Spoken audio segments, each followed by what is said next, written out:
As we were talking about with blended families earlier this week, we were talking about the fact that they're often more complicated than people think they should be. One of the main reasons that they can often be complicated is because of the naming of fiduciaries. These are the people that you trust above anybody else to make sure that your wishes are fulfilled if you're either incapacitated or after you pass away. And I'm almost always going to really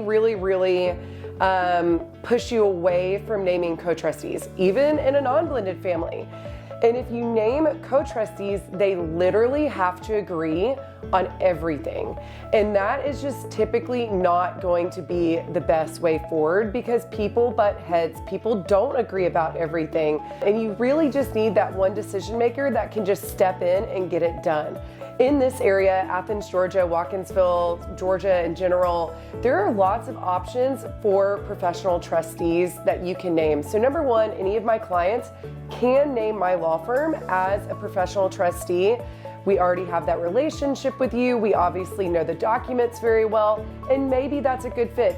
There are local banks in town that have really good trust departments like First American or Synovus. Those are banks, but oftentimes if my clients don't have relationships with those banks, then maybe that doesn't fit the bill either. Then there are actually standalone trust departments that we like as well. Now, if you have a financial advisor, they do have trust departments. However, it's sometimes hard to use their trust departments because they have pretty high minimums on their trust.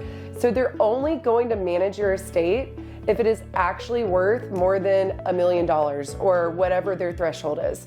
So sometimes that's out of reach because a lot of people, yeah, they may have $1 million now, but after they go through long-term care and everything like that, there's not really a guarantee that they're gonna have $1 million after they pass away.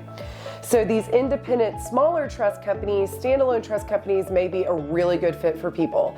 With a revocable living trust, obviously the huge benefit of it is that it avoids court. But what that also means is that with a revocable living trust, there's not a judge. So the trustee, we really do need to trust them. It's in the name. So especially if you have a blended family, no, I do not recommend naming her kid and your kid together. I recommend either just naming one or going with a professional as a way to avoid that conflict or potential conflict down the road or butting of heads down the road.